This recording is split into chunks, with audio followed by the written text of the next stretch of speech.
National Criminal Court kay dating Presidente Rodrigo Duterte.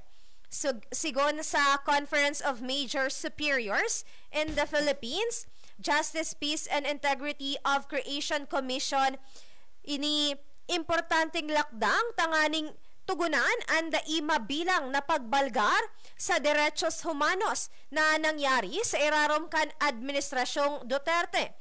Lalo na ang madugo na war on drugs na nagadan sa ribong inosenteng buhay. Tinawang doon man na ang kasuguan kan ICC laban kay Duterte bako sa na isyong legal kundi sarong moral na pangapudan para sa hostisya asin katotoohan.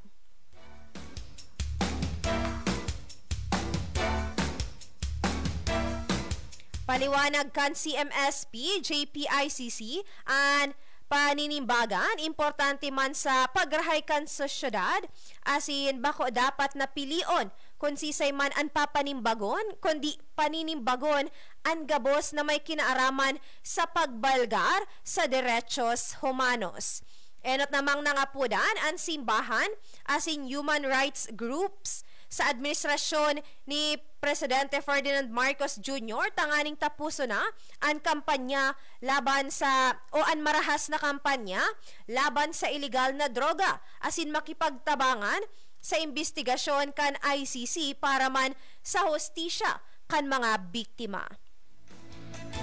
Pasiman sa datos kan United Nations Human Rights Council, nasa 9,000 na katawo ang nagadan sa irarom kan war on drugs kan Administrasyong Duterte. Mantang nasa pokumos o menos 20,000 naman sa man iba-ibang human rights organizations sa Pilipinas.